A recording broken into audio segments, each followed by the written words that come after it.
అలాగే ఇక్కడ హైదరాబాద్లో మాకు జయశ్రీ ప్రసాద్ గారు, మా అల్లుడు చెన్నల్లు శ్రీభరత్ గారు, ఎందుకంటే ఆయన కూడా ఆసుపత్రి ఉంది, ఆయన కూడా ఒక కాలేజ్ ఉంది, మెడికల్ కాలేజ్ ఉంది వైజాగ్లో. ఆయన పెద్ద ఇన్స్టిట్యూషన్ నడుపుతున్నాడు. ఆయన ఎంతో సేవలు చేస్తారు వాళ్ళు కూడా. అలాగే మా పెద్దమ్మాయి నారా బ్రహ్మణి గారు, వీళ్ళంతా ఉన్నారు.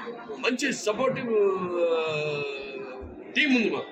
బోర్డులో ఉంది, ఆసుపత్రి డాక్టర్ రూపంలో, అలాగే మాకు మిగతా నాన్ మెడికల్ కానివ్వండి, లేకపోతే నర్సింగ్ స్టాఫ్, చివరికి నర్సింగ్, అలాగే మంచి కౌన్సిలింగ్, మ్యారేజ్ డిపార్ట్మెంట్, దాంతో మనకి సోషల్ డిపార్ట్మెంట్ చాలా ఇంపార్టెంట్. వచ్చిన పేషెంట్స్ అసలు ముందే మన ఆసుపత్రి అడుగు పెట్టగానే సగం రోగం పోయినట్టే.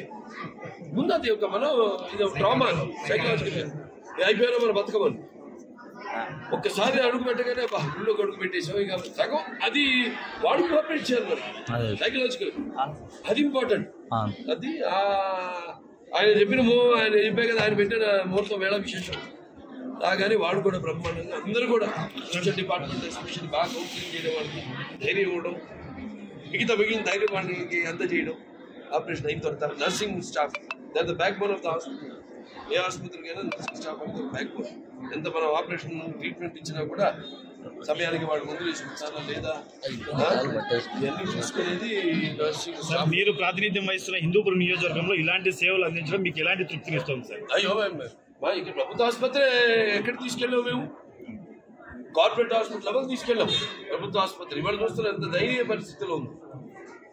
ఉన్నాయి పరికరాలు, కొన్ని లేనివేమో తీసుకున్నారు, ఉన్నాయేమో వాడరు. అలా తయారైంది. మనం మేము వెళ్ళి కొంచెం గట్టిగా మాట్లాడాము కాబట్టి ఏదో కొన్ని మళ్ళీ మొదలు పెట్టారు.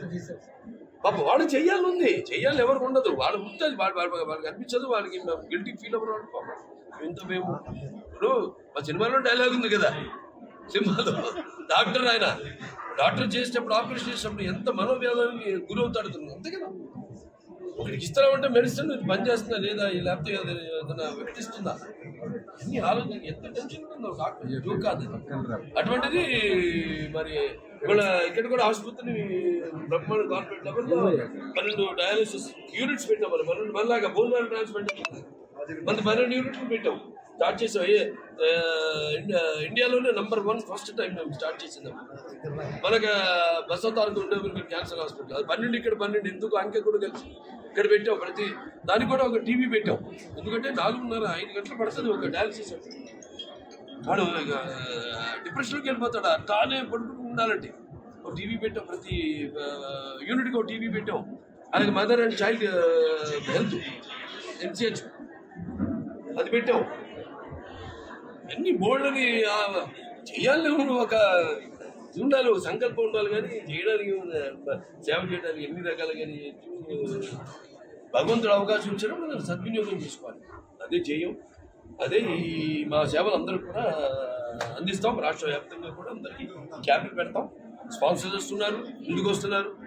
అలాగే మేము అక్కడ ఆసుపత్రిలో అందిస్తున్న సేవలు అయితేనేమి ఇక్కడ ఈ క్యాంపు ద్వారా మనం కూడా గమనించి వాడుకొని ముందుకు వస్తున్నారు.